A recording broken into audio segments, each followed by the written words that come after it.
if the questions you ask me are too hard, but I'll try my absolute best. Maybe just to expand a little bit on master analytics. I think I'm one of the co-founders. I think Christina I saw is in the meeting, our other co-founder. We've got a long sort of track record of doing data science, healthcare analytics, whatever you want to call it, in healthcare. We spent several years at a large managed care organization in South Africa, and we started master analytics about 3 years ago, and just to kind of do more of the work that we really enjoy doing and really care about. Initially, specifically in healthcare and public health and sort of the health related industries. But we have just recently branched out a little bit into different industries as well. And we, what I always want to add is that as we are researchers at heart. We like doing research. So, just always to the community, we're always sort of open to any partnerships and collaborations if anyone is interested in an interesting piece of work. So with that long introduction, just sort of an outline of my talk. I'll begin just to talk sort of, completely sort of in non-technical terms, just doing a bit of an introduction of sort of, how health systems work and where the specific topic of ICD-10 co-diagnosis code assignment sort of fits into the, into everything, and just sort of to contextualize all the things that I'll be talking about. Then after that, we'll be getting into some more of the, the ML nitty-gritty, talk about the data set that I use in this research, the problem statement, go through the research objectives, some technical background, literature review, and then finally get into some of the sort of interesting findings and contributions of my work, and then results, and just conclude and talk a bit about future work and perhaps just have a discussion about applications and those kinds of things as well. So in terms of introduction, my thesis on this research, my master's thesis began with a sentence, that said something like, although the pressures facing health systems vary greatly by region and wealth, national wealth, many health systems around the world are under severe strain and facing multiple simultaneous crises. And it might be, an unusual way to begin a thesis in computer science, but I think it was important for me to sort of frame the research within the context of today's healthcare challenges and the role of AI and ML within that, right? And I also had more than 100 pages to write, so I had the space to indulge. So health system challenges vary considerably by country. There are stark differences in the challenges facing poorer nations compared to wealthier nations, even between countries of similar national wealth, disease burdens, health system design and social norms can lead to completely unique challenges. If you think about the challenges facing, say, the US healthcare system against, it's just sort of mostly a privately insured, kind of privately run system against, sort of a system like the NHS in the UK. But there are, common challenges faced by all of these health systems, even if the absolute magnitude of a problem, or the relative importance of a particular problem might be different between these countries. And then these shared challenges include an increase in the burden of non-communicable disease, right? A shortage of healthcare workers on top of that, and then, constant cost and budget pressure. So obviously with COVID, for the last 2 years, we've heard relatively little about the impact of non-communicable disease, NCDs, but that burden is real and it's growing. In sub-Saharan Africa, for example, the proportion of morbidity that you can attribute to non-communicable diseases increased from about 19% in the beginning of the early 1990s to about 30% today. According to the WHO, global health spending is currently about 10% of global GDP, but that's been increasing at a rate quite a bit faster than GDP globally, which implies that that you have an increasing proportion of spending, national spend allocated to healthcare. So in the introduction to my thesis, I suggested an important question for policy makers is how to improve health outcomes in the absence of sustained new investments in healthcare, right? So demand, talk about these NCDs, demand for health keeps on increasing, but spending resources to spend on healthcare is kind of stagnating. And to achieve this, the way sort of public health and healthcare, the way those are practiced will have to change to make more efficient use of increasingly limited clinical and financial resources. And then, of course, when we're talking about increased efficiency, the potential of technology sort of always comes up as part of the discussion.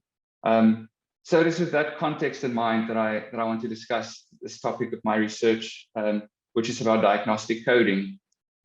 So diagnostic coding, during the course of delivering healthcare, whether it's going to a hospital, or seeking outpatient care, providers, practitioners, doctors, typically record information about the treatments along the way, right? The mechanisms of how they're recorded might differ by setting, but there would be some note taking. But then much of this information is captured as free-form text notes, people just writing things down. And then in many health systems, I'd say most health systems, it is fairly common practice then to summarize healthcare episodes by assigning clinical codes to them to describe the healthcare episode, right? So it's taking sort of unstructured information and coding it into sort of a structured system, right? And there are countless types of clinical coding systems to describe diagnoses made, treatments provided, pretty much anything that could have happened. So I'm specifically looking at diagnosis coding and specifically ICD-10 or ICD coding, the International Classification of Diseases. I'll talk a bit more about that in a minute.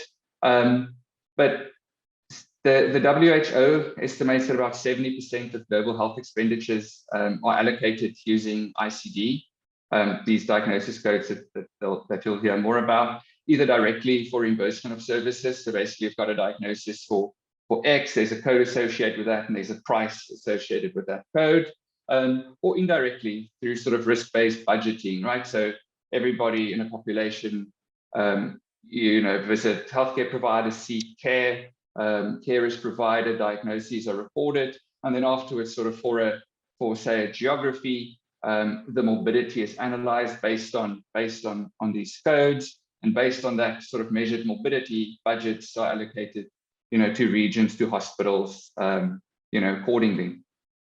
Then ICD is also widely used in research, disease surveillance, things like population health management. For example, routine medical records with coded diagnoses can be a rich data source for disease prevalence studies. ICD codes assigned to patients are a key input to many predictive models and risk stratification systems that we use to identify people who might be at risk, who might need targeted support. And many sort of open source and proprietary case mix adjustment systems require ICD codes as a minimum data input. So perhaps we could talk a bit more about the practical use cases later in the discussion. But for the purposes of my talk, as these free text notes are generated, and typically there would be at some point be sort of a human clinical coder that will go through these notes and assign codes to it, which could be quite an onerous process. Often this information is captured on electronic health records. So if we think about electronic health records, we can think of it as the same notes that the doctors and nurses used to make, or I suppose in many cases still make when you go for a visit, but just in electronic form. The benefit of the electronic records is that the health information generated at different points of care can now be consolidated. So you don't just have one provider having access to their own notes, right? So it's not just the GP making the notes, and then there's a referral to a specialist, and the specialist again sort of at a blank page. So it's trying to avoid that. But then, as I said before, a significant amount of these electronic notes are still in the form of free-form text, and then the amount of data generated is really vast, especially, of course, in the developed world where these EHRs, electronic health records, have been ubiquitous, but increasingly in many developing countries too, including South Africa, of course. So then, in certain health systems, especially in the developed world, electronic records have been in use for at least a decade, probably two, and generating enormous quantities of data, right? Which you'd have thought would have been, an absolute boon to the machine learning sort of industry, if you will, in healthcare. But until recently, my read of it is it just hasn't been, and part of it, I think, having worked at a big sort of healthcare organization is that it has to do with a lack of standardization. There are, take the US again, there are hundreds, probably thousands of different EHR providers. So you do end up in a siloed environment again, where this, this hospital doctor uses this EHR system and another uses a different system, and they don't talk to each other. But there's also sort of the typical toolkits that we used in sort of industry and healthcare organizations in the private sector and in public sector, that really wasn't suited to making, to really extracting value from this amount of unstructured data. So it's been changing, of course, electronic health records and machine learning.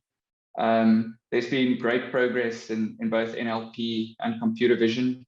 I don't think I'll go into a lot of detail, but I think suffice to say there have been a few recent papers showing that the sort of trained, end-to-end machine learning models learning from unstructured EHR data are able to do much better risk prediction and things like that than traditional risk assessment tools that in many cases are still used by clinicians today. A quick one on coding, specifically ICD coding. Like I said, in most health systems, episodes are described on more standardized clinical codes. The most common one being ICD, maintained by the World Health Organization. We can think of it as a classification system to map unstructured medical data to structured information that describes morbidity and also mortality, and has many downstream applications. And I think, like I also said, currently most of this work is being done by hand, either sort of concurrently when a patient is with the provider, they might assign codes, or retrospectively by a trained clinical coder would later read through clinician notes and assign codes.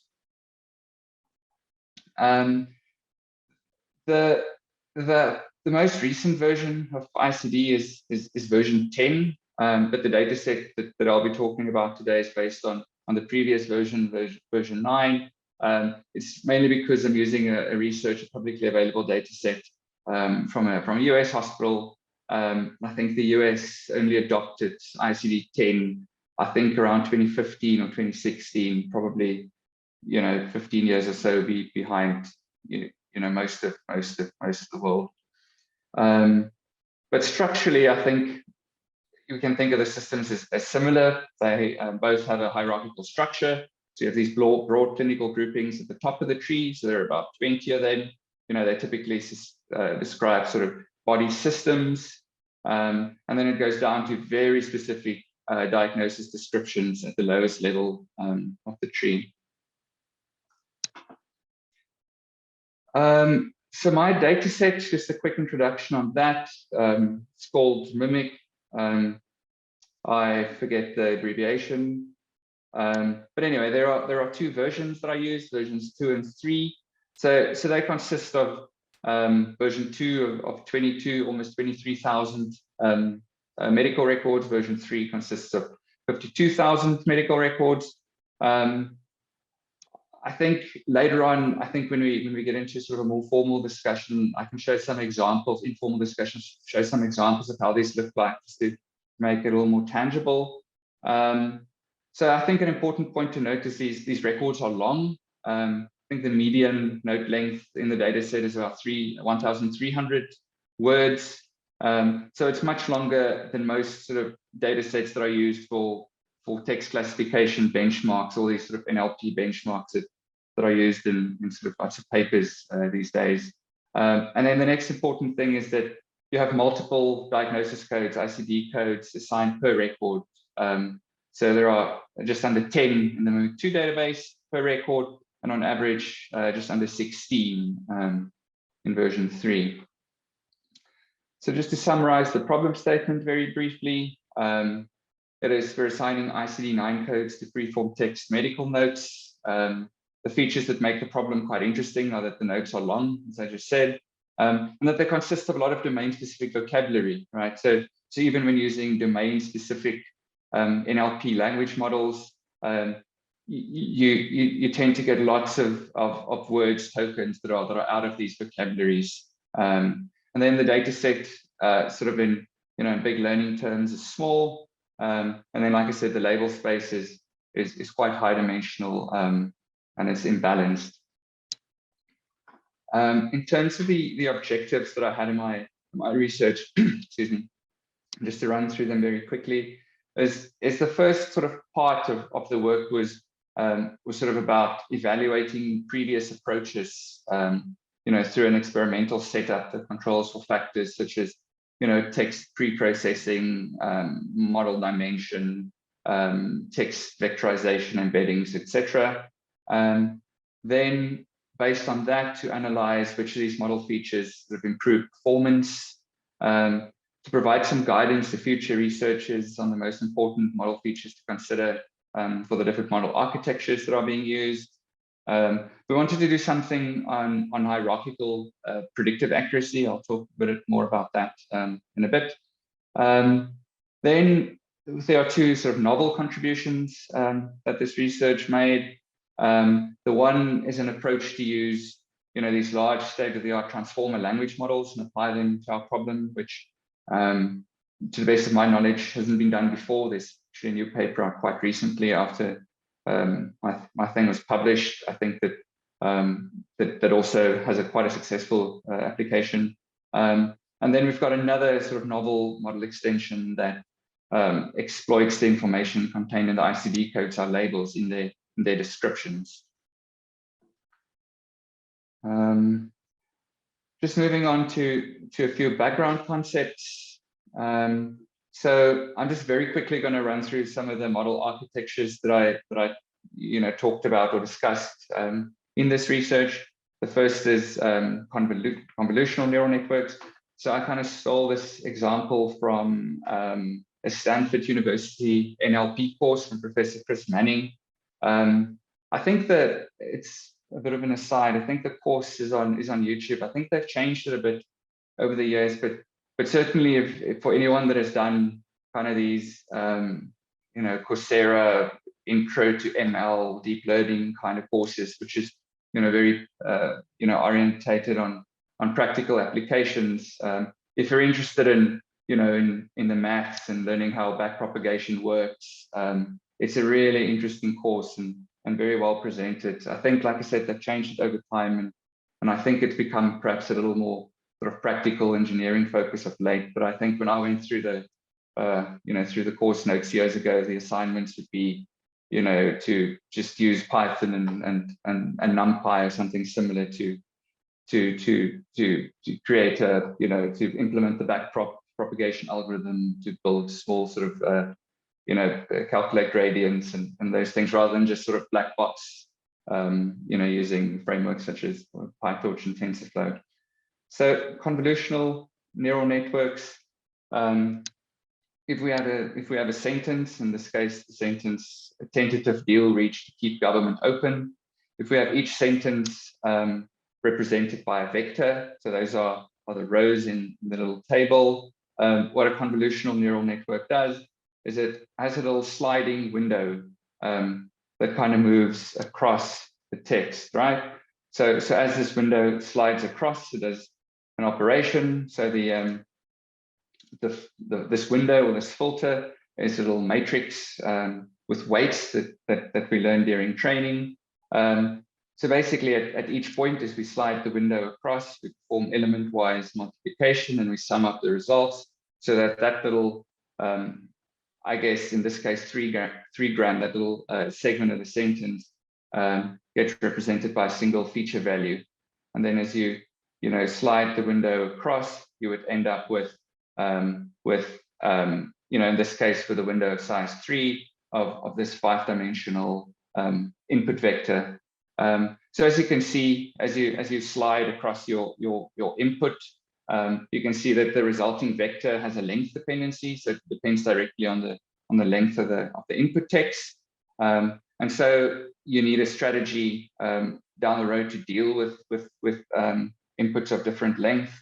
And a very common, sort of the vanilla way to do it is to use what is called max pooling to create equal length feature vectors for your downstream operations. So that for each of these like filters that you have, that you have a single feature value. The next type of model architecture that I want to run through is recurrent neural networks. So RNNs process tokens or words sequentially. So linguistically speaking, if you think about how we sort of read from left to right, it's a more natural fit for language processing than the sliding approach of the convolutional nets that I just discussed.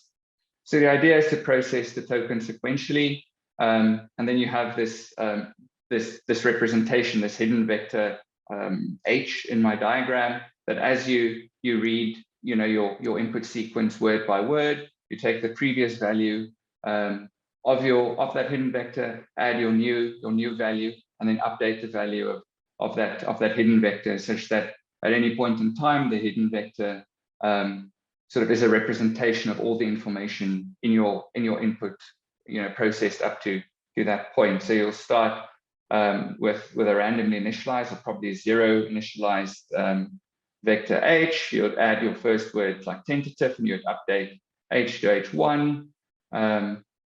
You'd add your next word, update H to get to H2, and so forth until you've encoded the entire sequence. So then in most applications, the final hidden state, so the hidden state after you've run all your tokens through, is used to represent the entire input text. In practice, this standard RNN is unable to retain dependencies from earlier time steps and longer sequences. So just simply, by the time you get to the end of a very long input, if you think about my 1,300 word long discharge summary, by the time you're at the end of it, it has kind of forgotten what happened in the first paragraph. So then variations, GRUs and LSTMs were specifically designed to address the shortcoming. I'm not going to go into any detail in these variations, but just at a very high level, they introduced some additional gates to regulate how much information from the previous hidden state the model, or the hidden, how much of that to retain, how much of it to forget, and how much of the new information from the current time state to update the hidden state with. Then probably the last concept that I wanted to run through before getting into the research part is this concept of attention. I'm not going to go into any technical details, but just to build up some intuition. If we think about the convolutional and the recurrent models that we've just looked at, that encodes the entire input document and then sort of represents the entire input with a single feature vector, that is not really how humans would go about most language tasks. So if we think about something like translation, which is quite a nice sort of intuitive example for attention. If you're given, say, a paragraph to translate into a different language, what I think most of us would probably do is you'd read the entire paragraph, read the entire page, you'd get some idea of the overall context of what it is that you're gonna translate. But then when you get down to crafting your translation, you'd probably go back to specific sections of the original text, specific words and phrases, that you'd focus on, perhaps look up some specific words as you're producing your output. And that is really what we're asking a deep learning model, a neural net, to do without attention, is to read the entire paragraph, memorize it, and then kind of tear the page apart, throw it away, and then start producing the translation. The same intuition for attention, I think, applies to my ICD code assignment. So if you think about, you're faced with a very long input document, how a human coder would go about that, is you'd probably start reading through the document to get a good sense of the entire hospital episode, and you'll probably make some notes. Maybe you'll highlight some text, things to that of particular interest that you might return to, and then you'd probably go back a second time and focus on those specific bits and produce your code. You wouldn't read the entire thing and then from memory write down your ICD codes. So from that, I just quickly want to introduce this label-wise attention mechanism that we use in this work. So if we follow on from this general attention concept, the aim of the label-wise attention mechanism is to learn a probability distribution for each label, right? So labels in this case is an ICD code. So this probability distribution determines how much attention the model should place on each input when predicting a particular label. So instead of using a strategy such as max pooling for the convolutional networks, or just using the final hidden state for the recurrent nets, we'll calculate a probability distribution over all the feature vectors for each label. So suppose we have these vectors. I'm not sure if you can see it. Yeah, so suppose we have this sequence of feature vectors. Those are the C's on the slide. We can think of them just as the sequence of input, right? Think of them as the words in a discharge summary. We take that, so we pack that into a matrix C that very sort of broadly represents like the information in your document. And then we've got another matrix Q, which consists of representations, vector representations of our labels. So one vector representation for each code, for each ICD code.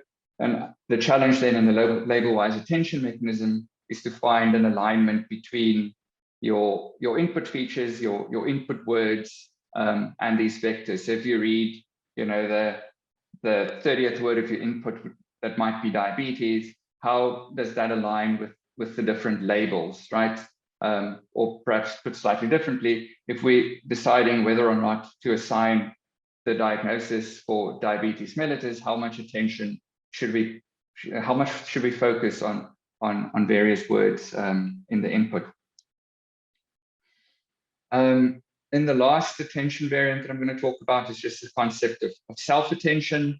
So that is just where, instead of calculating an alignment, like what is the alignment between a word and the ICD code, we calculate alignment with a word and the other words in the sequence, in the input. The intuition again behind that is, let's say you've got a sentence with a word with multiple meanings in English, say something like the word bank. If you are just processing an input that includes the word bank from left to right, and you just look at the words independently, it wouldn't be able to kind of discern between the different contexts. Say in the sentence, I need to get cash from the bank, or I'm going for a picnic at the river bank. So by computing attention on neighboring words, we're able to learn that context. Right. So following on from this concept of self-attention, it sort of follows into the transformers model architecture, which was introduced in this paper by researchers at Google. It was quite a sea change in NLP. The model improved the state of the art for several machine translation benchmarks. So before this paper, I think the best machine translation models, neural machine translation models, typically would use a recurrent neural network to encode the source text, and then you'd have another recurrent net to generate the translation with applying some attention, like we just discussed, over the original text. So this paper changed that completely, as the model didn't use recurrence or convolutions for that matter.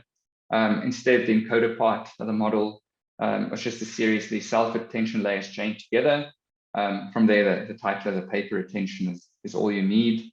It is a little more complex than just, you know, the self-attention. There are some other operations. There's another feed-forward network in there and some normalization, but the main sea change is the importance of attention and not needing recurrence. So then after the attention is all you need paper was published, I think the next sort of leap forward was probably the BERT paper. So basically the BERT paper adopted the transformer architecture as it was in the attention is all you need paper, but instead of specifically training it on a machine translation task, the model was trained on a language modeling task on a gigantic data set, and then showed just how a little bit of fine-tuning this pre-trained model on various NLP tasks improved the state of the art on those tasks without a lot of, you know, task-specific training. And then subsequent to BERT, I think, you know, there've been, you know, tens, hundreds of these sort of variations that have been published, with one of them being ExcelNet, which I used in my paper. The choice was relatively arbitrary. I think when I started my work, I think ExcelNet was kind of, you know, just it was published and it was beating BERT on a lot of these, you know, those same benchmarks, you know, that BERT got so much attention for. So again, without going into much detail, the main innovation from BERT to ExcelNet was the use of different pre-training procedure, permutation language modeling instead of masked language modeling in BERT, which is quite interesting, and perhaps we can talk that in the discussion. And then a couple of architectural tweaks that was necessitated by them using permutation language modeling. A quick note on transformers and sequence length. This is really the final bit of background to my talk. So despite the state-of-the-art performance of these models on many NLP tasks, the applications to tasks with long inputs like mine remain non-trivial. The main technical reason for that is a computing constraint, because the self-attention mechanism scales quadratically with a sequence length, right? So in practice, most of these large pre-trained language models that are then used to be fine-tuned on downstream tasks are trained with a maximum sequence length of 512 tokens. So to just put that into context, like I said before, the median length in my database, if I use the same tokenization approach to BERT, is 1,800 tokens. So more than 3 times as long as sort of that maximum length that pre-trained model can handle. So as a result, just the naive implementation of these models to our problem does not produce promising results. I'm naive. I tried that. Others tried that as well, and it kind of failed dismally. I'm just going to very quickly run through related work. When I started my research, I identified several papers, you know, for the same task on the same database, but initially found it quite difficult to compare the results.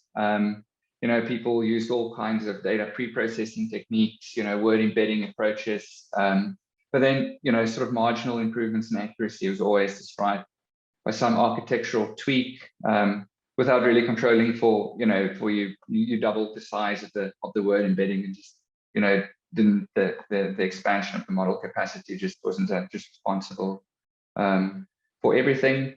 And then for me, another sort of major shortcoming was that, except for the very first paper on this data set, which used SVMs, the hierarchical nature of the labels were not considered at all. And I'll talk a bit more about that too. So the micro averaged F1 metric was the most widely used evaluation metric in this work. So just label sets, I'm not really going to go into any of this in much detail, but we have the 2 data sets, versions 2 and 3. So when I talk about just the mimic 2 labels, that is the the gold standard codes assigned. So that is the most detailed level of ICD code in the tree that was assigned to an event, right? When I talk about the expanded label set, it's basically you take the gold standard codes, but you add their ancestors, so the codes higher up in the tree to the label set. Those are probably the two main ones to introduce. So if I run through a few of these papers, I think the first bit of work was, like I said, using SVMs, but they did a lot of the sort of data set curation, trained test set splits that was picked up by subsequent researchers. The first neural net was a RNN, but I think if you just look at the results in my table when I talk about the difficulty to compare, is that people define these different label sets that mimic to expand it and don't evaluate in the same data, so it's kind of difficult to to compare these approaches. Some more recurrent neural nets were published. It was really hard to see if they were doing much better. I could see, for example, that this RNN was doing better than the SVM on this data set, but they didn't evaluate on this label set. So it's difficult to compare, say, this neural net to this one, etc., etc. And then in 2018, I think there was a bit of a leap forward in terms of performance on this data set. It was the first convolutional net paper that I found. They really improved the accuracy quite significantly. And what they did was kind of clever. They took a pretty standard convolutional neural net for text classification, and then replaced the max pooling layer by that labelwise attention mechanism that I spoke about earlier, and it resulted in quite an incredible performance boost. Then another paper by Lee, marginal improvement. They pretty much took that convolutional neural network and just grew it a little bit. The added functionalities, which you can use multiple different filter sizes. So the filter sizes are those sliding windows, like the 3-word sliding window that I had earlier. So you can use all different sizes. They extract kind of different features from the text. And they just made them model a little bit deeper by adding a second convolutional layer and improve performance a little bit. So at this point in my research, I was doing many experiments comparing recurrent nets and convolutional neural nets, and it was kind of ready to conclude that just between those two families, if you will, of models, that the convolutional nets are just outperforming the recurrent neural nets.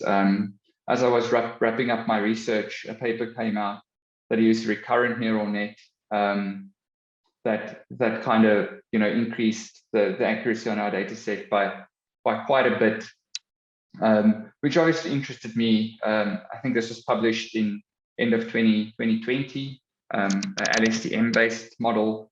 I think I was trying to wrap my research up at the beginning of 2021, so it was really at the back end. So they used the same labelwise attention mechanism that I spoke about before, with a small little tweak that added like one little sort of additional layer into that, and just really improved the sort of state-of-the-art performance quite a bit, which in many ways surprised me, because I didn't get close to the same performance running very similar models. So that immediately sort of opened up a new little research avenue for me to understand why it was that this model outperformed sort of my own similar experiments by so much. And then also, sort of as I was about to finish my work, another paper came out that also did some interesting work. They're also trying to leverage the ICD codes as descriptions in a slightly different way to me, but I won't talk about that today. So just then into my own work, so just the two sort of novel contributions. So the first is then talking about how do we use the text descriptions, right? So it's one of those things that through the research kind of frustrated me. We have these ICD codes, these labels, they've got these rich text descriptions, and I sort of had a feeling right from the beginning of this research that we're losing out on so much information by just treating it as a as a straight multi-label classification problem, and not leveraging that information somehow. But I really wasn't sure how, and was kind of just sort of failing along and not getting anywhere. Except what I stumbled upon, what did work, you know, at least some of the time, is to use these descriptions in the attention mechanism. So if you think about that attention mechanism, where you have a vector representation for each label, and we try to align that with the inputs, instead of just starting like those label representations with random initialization, can we embed the labels directly using something like word2vec and use that to initialize the model, and through that improve the alignments. And like I said, for many of the models, it did quite work. You know, the fact that you always try to get to something that that's a little more, I guess, universal, that always works. It didn't quite. So I think there's scope to explore that idea a little bit more. But there are definitely some very encouraging results in that. So perhaps just some more technical details that I'll just skip over in the interest of time on the label embedded attention mechanism, just to move on to the second novel contribution in this work. And this, if we go back to the issues that I talked about in terms of applying these large state-of-the-art transformer models to this work, is that there are three major issues just preventing that naive implementation. The first is the document length constraint, as I've mentioned. And the second is that representing that entire long input document with a single feature vector just appears to be insufficient. I'll show some results on that. And then largely our domain, this medical domain, is very very far from sort of a standard English vocabulary. It's like I said, it's not just sort of medical domain, it's like all kinds of physician shorthands and abbreviations and all kinds of things. So okay, then to address these problems, we had to come up with something that sort of addresses each of these issues. The first was to come up with a model that really just shrink the models just to make something that is small enough to process our input sequences. I picked it up at 3072 input tokens. I forget the details, but I think then you account for well over 90% of the documents are shorter than that, while still fitting into a single relatively small GPU. That choice was just practical. I just couldn't afford a bigger like renting bigger machines for an extended period of time to run experiments for months on end. And then secondly, we applied a labelwise attention mechanism over all the final hidden states of the transformer model. So the standard model is to have a sort of special classification token at the beginning or at the end of the input document, and use that representation to represent the entire input document. So we didn't do that. And then finally, because we had to build a new model, a smaller model, and to account for for the non-standard vocabulary, we pre-trained it from scratch on the entire sort of mimic3 corpus of text. So the diagram just shows our architecture in a bit more detail, but I think again it's a nice diagram, but in the interest of time, I'm just going to skip over that. I wanted to quickly touch on these evaluation metrics. So the flat metrics that I have here, the definitions are quite well known. So if we look at an example, maybe a first look at what an ICD code looks like. So the true path here is what was assigned by a clinician or a trained clinical coder. So they assigned ICD-9 code 480.0, pneumonia due to adenovirus. And then these codes are sort of the ancestors, right? So there was a bigger group viral pneumonia.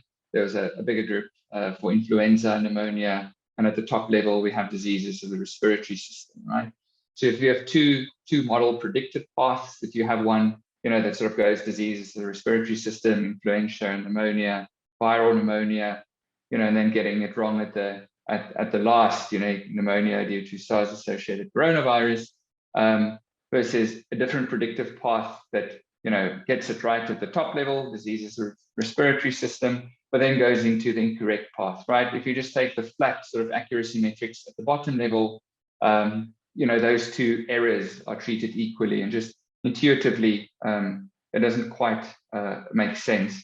So then the hierarchical evaluation metric is just when we evaluate, is instead of just evaluating the most specific code, we also account for the other codes, for the ancestor codes higher up the tree, so that you don't penalize, these two paths in this example equally.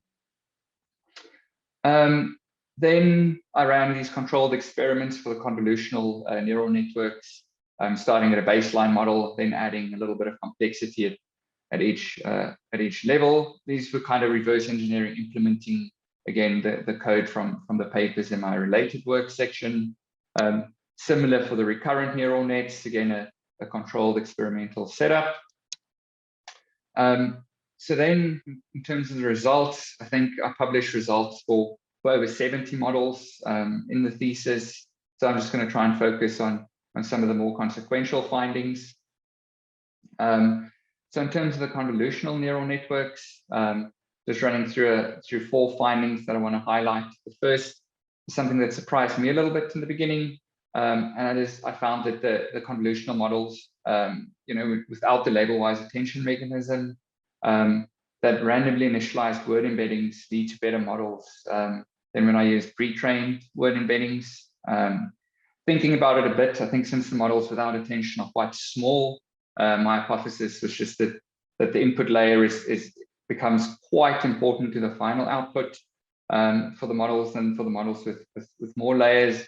And as a result, the task-specific word vectors, that you learn, during the text classification training, I think results in a better input layer for these smaller models. Perhaps the advice is that maybe the use of pre-trained models is not a universal truth. They're not always better. Second finding is it's by far the most important when it comes to the convolutional networks, and that is that replacing the max pooling with this label-wise attention mechanism improves results by significant margins.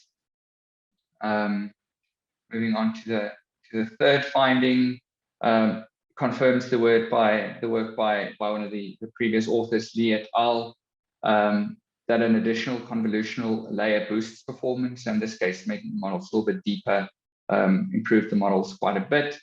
And then my fourth and final finding on the Conv nets is that replacing the label-wise attention mechanism with my label embedded attention mechanism, right, the one we use for text descriptions, improves the performance of these convolutional models quite a bit. Onto the recurrent neural networks, again, just a few findings to run through.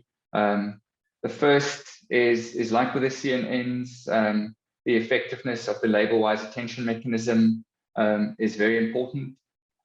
We considered a few variations of the label-wise attention mechanism. The first is the standard one that I kind of introduced.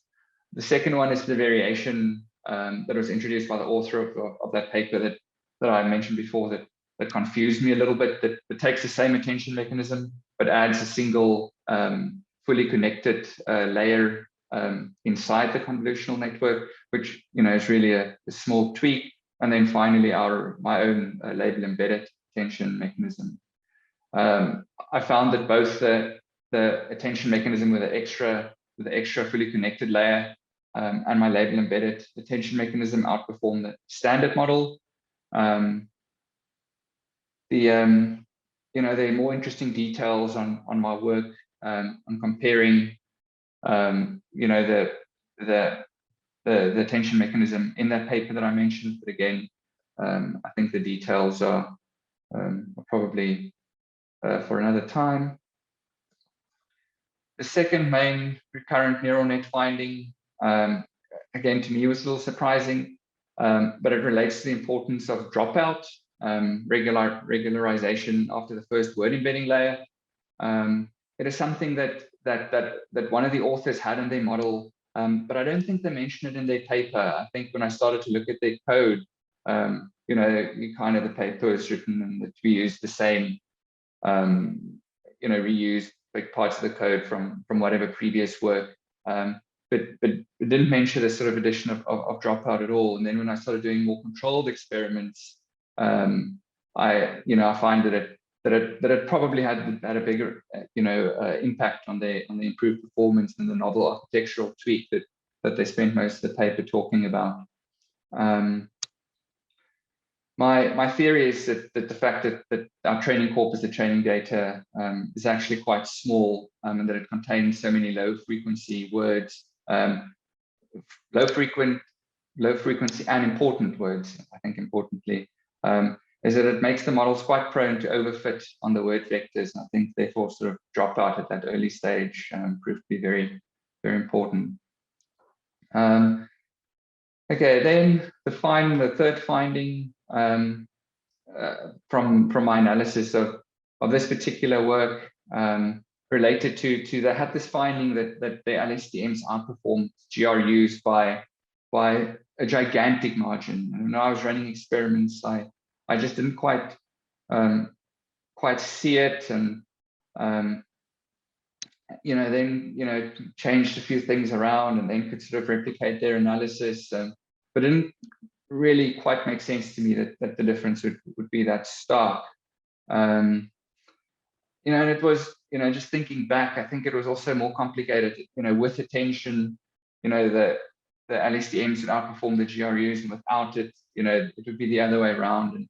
And so there's quite a bit of investigation done, which then found that we had these markedly different distributions of the hidden units, in the hidden state vectors produced by the GRUs and the LSTMs, respectively, with the GRU specifically containing a high proportion of neurons with very high and low values.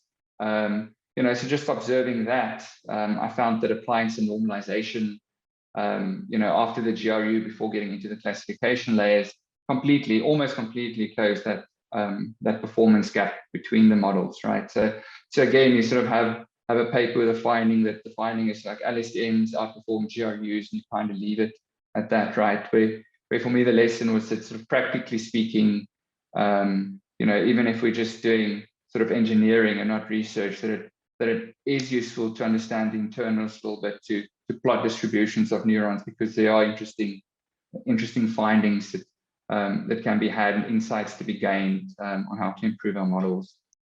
In this case, it's something as simple as some normalization. In the final set of results is in my ExcelNet model. At the time of publication, it achieved state-of-the-art performance on the MIMIC2 and MIMIC3 data sets. Again, probably the major finding was the effect of the labelwise attention mechanism in the transformers. I think, without that, the models just don't seem to have the ability to encode all the information along documents at all, and to do successful sort of high-dimensional classification. Just some other considerations, I think, as I said, at the time, I think this is the first successful implementation of a pre-trained transformer model on this autocoding problem, which was exciting. Like I said, there's a relatively new paper out that did something quite similar, which is well worth the read. I think, as I mentioned when I introduced the model, a transformer with 256 hidden units and 2 attention layers is small. It's several multiples smaller than the real big transformer language models. So just given the size, I think at this point it may be best viewed as sort of a proof of concept of how these things can work on these kinds of large data sets, and that there are possibly very easy wins and improvements just by expanding capacity a little bit. Just to run through a few conclusions, just very quickly. In fact, it's not conclusions that I have here, it's sort of perhaps just a very quick summary. I think most importantly, the finding is that these deep neural networks are unquestionably the current state of the art at this thing. I think the models can all broadly be separated into two parts: a block of layers that extract a sequence of feature vectors from the input tokens, so the encoding bit, and then importantly that label-wise attention mechanism that are so important across all the different types of models.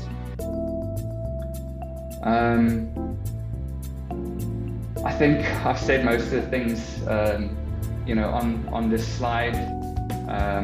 I think perhaps to repeat that even though the ExcelNet model that we trained is small, it already achieves state-of-the-art results on this auto-coding problem, and we were able to improve previous benchmarks by quite comfortable margins in terms of that micro-average F1, which I really think this implementation can act as a proof of concept for further improvements with relatively minor tweaks, and I think it's worth then having a discussion that, even though I focus specifically on assigning ICD codes, there's the encoding part of the document, and then the attention based classification at the end, might have all kinds of different applications. There are many other things that, of interest that one would want to predict, from these long electronic health records, if you can encode them effectively, without information loss,